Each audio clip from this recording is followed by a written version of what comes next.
Assalamualaikum warahmatullahi wabarakatuh. Salam budaya. Ing kene babi arep crita babagan wayang kanthi irah-irahan Gatotkaca sang senopati.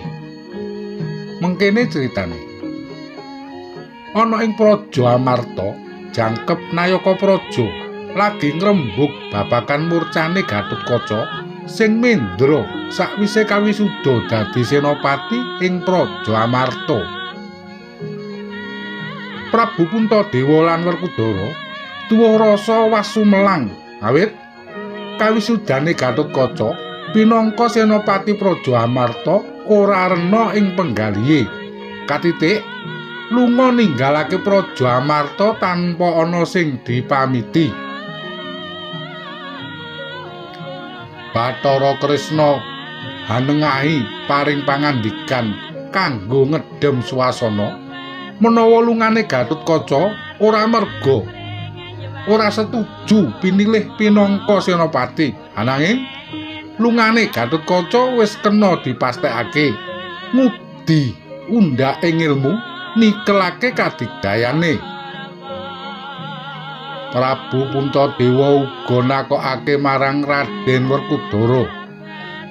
Eneng apa Antareja nalika wisudane Gatotkaca pinangka senopati uga ora katon sowan. Apa ora ana nawala sing tumuju ing jangkar bumi? Antasena karo Srogol tanpa basa njawab. Menawa kakange Antareja wis diaturi pirsa sepasar sadurunge. Prabu Puntadewa banjur ndhawuhake marang Antasena tumuju mring jangkar bumi nakyenake kahanane Antareja lan ndhawuhake marang Abimanyu supaya ngupadi ana ngendi mendrane Raden Gatotkaca. Antasena lan Abimanyu banjur nyuwun pamit ngestokake dawuhe Prabu Puntadewa. Abimanyu datan keri kadherekake Punakawan, Semar, Gareng Petruk lan Bagong.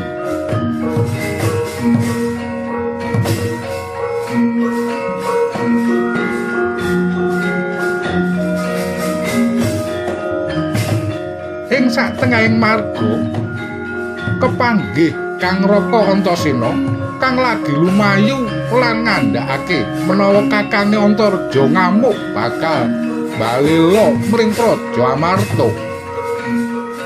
Abimanyu banjur bareng Antasena melu ngelingake mring Raden Antareja. Ananging Antareja ora mendha, malah Abimanyu kasembur kena wisane Antareja.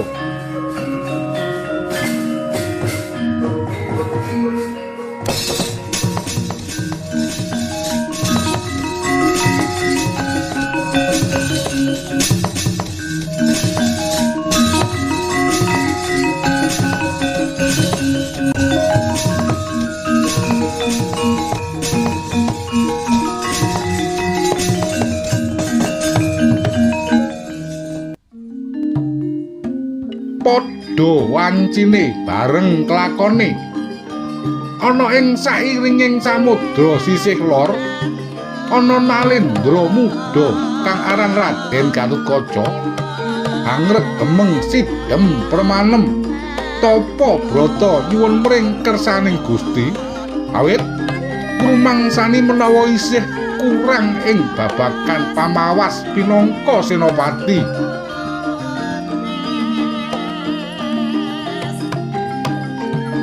Anggone Raden Gatotkaca Amartapa karawuhan Bathara Guritna. Bathara Guritna iku putrane Bathara Tantra. Bathara Tantra putrane Bathara Sumarman. Pondene Bathara Sumarman putrane Bathara Bayu. Bathara Guritna rikala semana wis tau meguru marang Begawan Manumayasa leluhur para Pandhawa. Mula Ing wektu iku Bathara Guritna bakal marisake ilmune marang keturunane kaping 7 saka Begawan Manumayasa yaiku Raden Gatotkaca. Nadyan amung sak candra lawase anggone ngangsu kawruh mring Bathara Guritna ananging wis rumangsa meh kabeh ilmune Bathara Guritna wis ditularake marang Gatotkaca. Ora let suwe dumadakan sowane Raden Antasena kang bopong kang rai Abimanyu kang lagi nandhang Kintaka ing arsa Yanusada mring Bathara Guritna. Raden Gatotkaca kaget nyumurupi kadange sing paling ditresnani nandhang gerah kaya mangkono. Gatotkaca ndangu marang Antasena, kepiye lara-larae Abimanyu bisa nandhang kaya mangkono. Raden Antasena banjur nyritakake menawa Abimanyu melu bareng Antasena ngelingake kakange Antarja ngamuk sing wis kena tipu dayane Sengkuni kang duwe karep ngrebut Kasenopaten ing Praja Amarta. Raden Gatotkaca duka yayah sinipi nyumurupi apa kang wis ditindakake kakange Antarja. Gatotkaca datang duka marga Kasenopatene sing dikersakake ananging dukane merga wis tega anatoni kadange dhewe. Bathara Guritna banjur amirsani tatune Abimanyu kang kasembur dening Antarja. Kanthi matek aji japa mantra Bathara Guritna ngusap tatune Raden Abimanyu banjur waluya saknalika tanpa ninggal tilas babar pisan.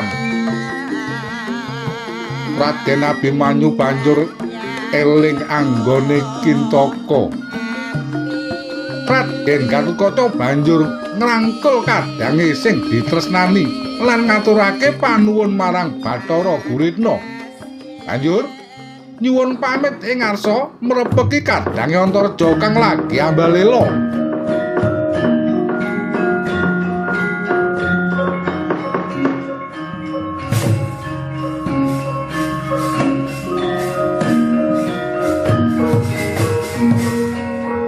Ana satengahing alun-alun Gatotkaca nyumurupi Kang Rama Raden Werkudara sajak duka mring Raden Antarja. Nalika Raden Werkudara bakal merjaya marang Raden Antarja kapenggak dening Raden Gatotkaca karep ben Gatotkaca sing bakal ngadhepi kakange Antarja. Raden Antarja wis ketutup penggalihe sapa sing diadepi dadi mungsuhe lan dadi panca bakal Gatotkaca nglawan Antarja.